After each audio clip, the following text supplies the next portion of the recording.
Inna salata kanat 'alal mu'minin kitaban mawquta. Sesungguhnya sholat ini merupakan tugas dan kewajiban kita kalau kita mengaku diri kita ini sebagai seorang muslim. Jadi kalau kita pengen dikatakan muslim, sholatnya tadi harus kita jaga. Bahwa pak ibu-ibunya juga sama, apalagi ibu-ibu. Kalau ibu-ibu ini terkadang banyak alasan, alasannya. Apalagi maaf kalau lagi pas datang bulan, ini kadang jadikan alasan datang bulan biasanya 3 hari atau 4 hari. Nah, ini kalau mulai mundur-mundur sudah jelas sudah bersih, kaki tanggung bentar lagi. Tidak boleh. Jadi ketika sudah bersih sehari itu selesaikan mandi. Ini kan kadang diundur-undur pak, undur, akhirnya sholatnya masih ketinggalan. Hati-hati nih ibu-ibu. Apalagi yang habis pakai jilbabnya, jilbab keliling-keliling ya, putar yang pakai make-upnya tebal misalnya gitu kan. Kadang gara-gara make-up, gara-gara jilbab bisa melalaikan dari sholat.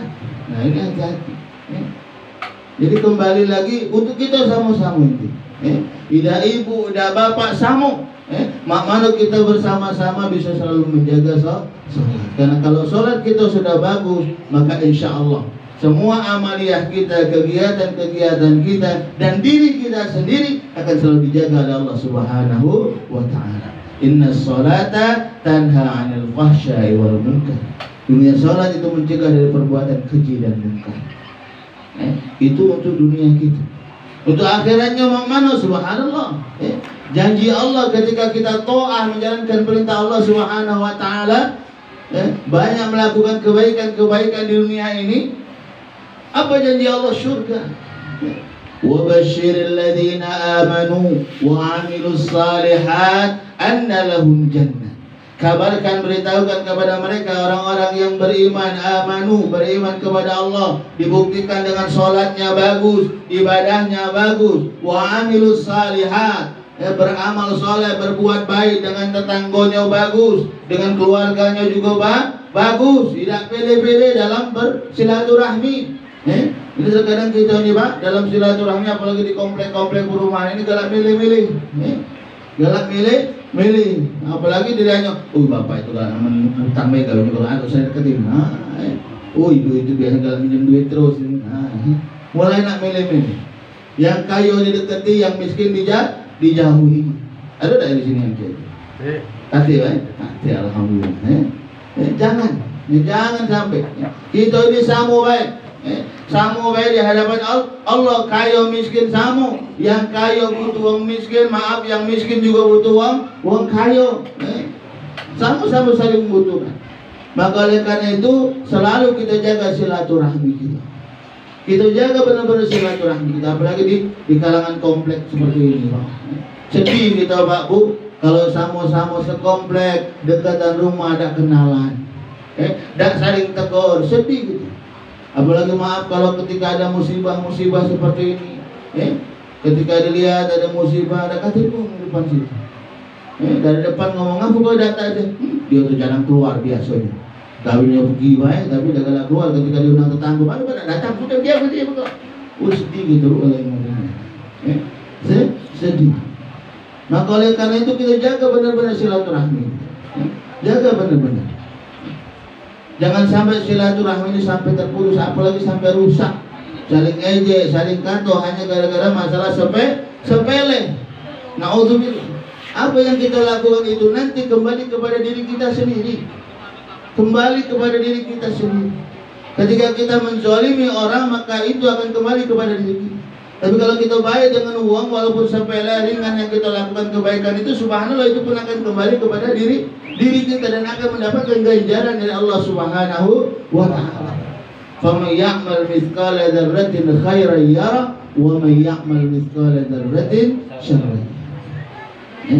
Setiap kebaikan yang kita lakukan walaupun kecil, sebesar biji zarah, maka insya Allah itu akan kembali buat diri kita. Sebaliknya, ketika kita melakukan keburukan, maka itu pun akan kembali kepada diri kita sendiri. Maka oleh karena itu sekali lagi, melalui momen pada malam hari ini, momen takziah ini, paling tidak kita bersama-sama mengoreksi diri kita bersama-sama memuhasabai diri kita. Kalau saat ini almarhum sudah senang, insya Allah di surganya Allah Subhanahu wa Ta'ala. Insya Allah. keluarga-keluarganya insya Allah sudah selalu mendoakan dengan doa keluarga, istri, anak-anak, semuanya mendoakan almarhum. Insya Allah Allah akan membuka jalannya menuju surga Allah Subhanahu Wa Taala. Tinggal sekarang bagaimana dengan kita? Mari yuk saat ini, mulai dari sekarang kita perbaiki persiapan kita, persiapan kita untuk menghadap Allah Subhanahu Wa Taala, persiapan kita untuk kembali nanti kepada Allah. Karena hidup di dunia ini cuma sementara, Bu, cuma sementara. Yang kekal abadi itu nanti ketika kita menghadap Allah Subhanahu Wa Taala. Itu kehidupan yang kekal, yang selama-lamanya. Maka oleh karena itu jangan sampai karena kehidupan dunia, kemewahan dunia, kita lalai dari menjalankan perintah Allah. Tidak mau buat persiapan untuk nanti kembali pada Allah. Karena Allah sendiri sudah mengingatkan kepada kita, ya ayyuhalladzina amanu taqullaha wal tanzur nafsum ma qaddamat lighad wattaqullah innallaha khabirum bima ta'malun. Wahai orang-orang yang beriman, bertakwa kepada Allah, hendaklah setiap diri mempersiapkan untuk hari esok. Apa hari esok itu? Kematian. Apa yang disiapkan? Menjadikan diri kita orang-orang yang bertakwa kepada Allah. Itu persiapan kita. Allah mengingatkan kita selalu. Setiap khatib Jumat selalu mengingatkan ini. Peringatan-peringatan. Kenapa? Karena Allah tahu dengan kita manusia. Kita manusia ini gelak lalai. Al-insanu mahallul khata' wan nisyan. Kita ini terkadang tempat salah dan lupa. Maka oleh karena itu harus selalu ada orang yang mau mengingatkan kita. Perlu untuk selalu kita berkumpul dalam majelis seperti ini. Tujuannya apa? Untuk kita selalu watawasau bil haq watawasau bis. Saling mengingatkan, saling tegur kalau salah, diingatkan. Dan yang diingatkan, yang ditegur jangan marah. Ini kan terkadang ada Pak, dikasih tahu bukannya terima kasih malah nak marah, nak ngajak bucu pula.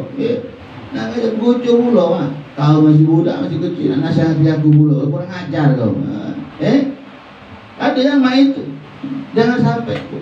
Jadi siapapun yang ngomong, siapapun yang memberitahu kita selagi itu memang untuk kebaikan, maka terima. Ini ada pepatah unzur maqala wala tanzur man qala.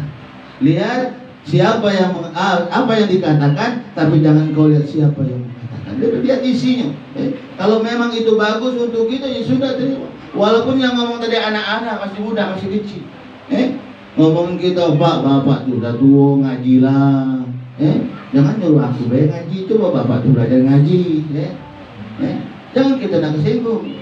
Kenapa? Ya karena memang anak kita lah ngaji duluan, anak kita lah tahu Al-Quran, kita belum tahu aja dia nasihati kita, kan? Kenapa? Karena anak kita sayang dengan kita. Anak kita dah galak lagi kalau masuk surga dia dewean, bapaknya masuk neraka.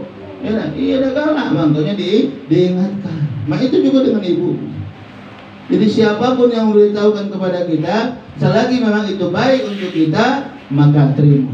Jangan sampai kita nak marah gara-gara masalah sepele, saling tegur itu kagak mulai nak marah, mulai itu kagak nak teguran di komplek, mulai bermusuhan, nak ngasih uang pulau. Jadi kan bukan uang anak beranak, cocok juga dia ngomong kau dosa lagi, main sama bapak itu dulu sama bapak mainin. Oh dia asuk kalau 7 turunan benci kalau, jangan sampai seperti ini. Rugi kita kalau kita punya sifat yang seperti ini, rugi sekali lagi rugi. Rugi apalagi nanti tatkala kita kembali, bukan kita mendapatkan kebahagiaan dari Allah, bukan kita mendapatkan nikmat kubur kita nanti, malah kita akan mendapatkan siksa kubur yang akan Allah berikan kepada kita. Kenapa? Karena kita banyak melakukan keburukan. Buruk terus hidup kita, suuzon terus sama uang. Wa yazra yakhsu. Siapa yang menanam maka dia akan panen dari tanamannya. Kalau dunianya dia menanam kebaikan, maka insya Allah dia akan panen kebaikan. Tapi kalau dunianya dia banyak menanam keburukan, banyak zalim uang, maka dia pun nanti akan dizalim, akan mendapatkan siksaan dari Allah Subhanahu wa Ta'ala.